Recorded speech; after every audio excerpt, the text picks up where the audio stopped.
This is a LibriVox.org recording by Jeff Dugweiler. Thus Spake Zarathustra by Friedrich Nietzsche. Translated by Thomas Common. Part 2, Chapter 34, Self-Surpassing. Will to truth do ye call it, ye wisest ones? That which impelleth you and maketh you ardent? Will for the thinkableness of all being, thus do I call your will. All being would ye make thinkable, for ye doubt with good reason whether it be already thinkable. But it shall accommodate and bend itself to you, so willeth your will. Smooth shall it become and subject to the spirit, as its mirror and reflection. That is your entire will, ye wisest ones, as a will to power.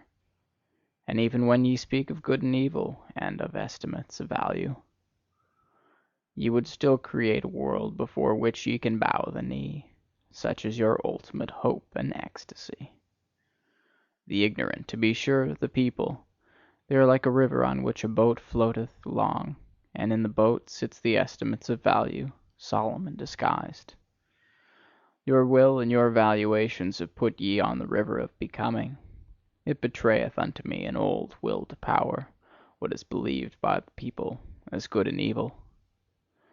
It was ye, ye wisest ones, who put such guests in this boat, and gave them pomp and proud names, ye and your ruling will.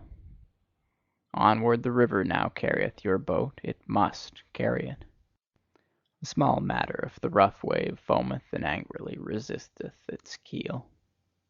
It is not the river that is your danger and the end of your good and evil, ye wisest ones, but that will itself, the will to power, the unexhausted procreating life will. But that ye may understand my gospel of good and evil, for that purpose will I tell you my gospel of life, and of the nature of all living things. The living thing did I follow. I walked in the broadest and narrowest paths to learn its nature. With a 100-faced mirror did I catch its glance when its mouth was shut, so that its eye might speak unto me.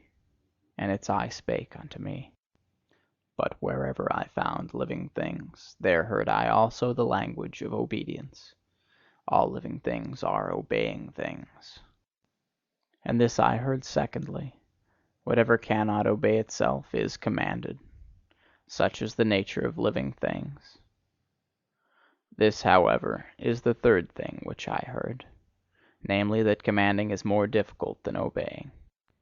And not only because the commander beareth the burden of all obeyers, and because this burden readily crusheth him. An attempt and a risk seemed all commanding unto me, and whenever it commandeth, the living thing risketh itself thereby. Yea, even when it commandeth itself, then also must it atone for its commanding.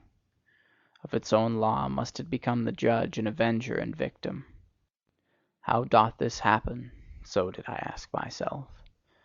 What persuadeth the living thing to obey and command, and even be obedient in commanding?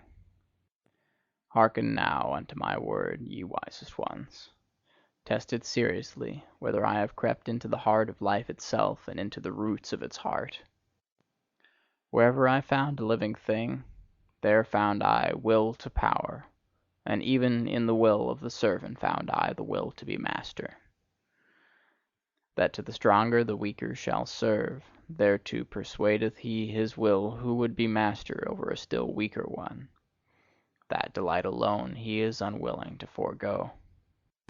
And as the lesser surrendereth himself to the greater, that he may have delight and power over the least of all, so doth even the greatest surrender himself, and staketh life for the sake of power. It is the surrender of the greatest to run risk and danger, and play dice for death. And where there is sacrifice, and service, and love glances, there also is the will to be master.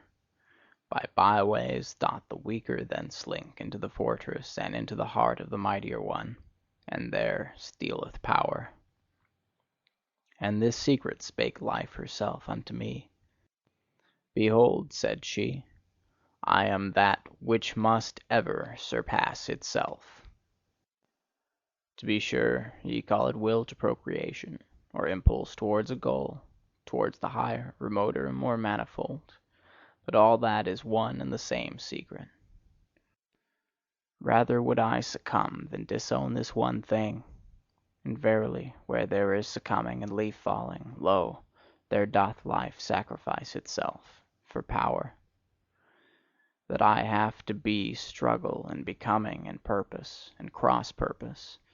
Ah, he who divineth my will divineth well also on what crooked paths it hath to tread. Whatever I create, and however much I love it, soon must I be adverse to it, and to my love. So willeth my will. And even thou, discerning one, art only a path and footstep of my will. Verily, my will to power walketh even in the feet of thy will to truth. He certainly did not hit the truth who shot at it the formula, will to existence. That will doth not exist. For what is not cannot will. That, however, which is in existence, how could it still strive for existence? Only where there is life is there also will. Not, however, will to life, but, so teach I thee, will to power. Much is reckoned higher than life itself by the living one. But out of the very reckoning speaketh the will to power. Thus did life once teach me, and thereby, ye wisest ones, do I solve you the riddle of your hearts. Verily, I say unto you, good and evil, which would be everlasting, it doth not exist. Of its own accord must it ever surpass itself anew. With your values and formulae of good and evil, ye exercise power, ye valuing ones. And that is your secret love, and the sparkling, trembling, and overflowing of your souls. But a stronger power groweth out of your values, and a new surpassing. By it breaketh egg and eggshell. And he who hath to be a creator in good and evil, verily he hath first to be a destroyer, and break values in pieces. Thus doth the greatest evil pertain to the greatest good. That, however, is the creating good. Let us speak thereof, ye wisest ones, even though it be bad. To be silent is worse. All suppressed truths become poisonous. And let everything break up which can break up by our truths. Many a house is still to be built. Thus spake Zarathustra. End of chapter 34.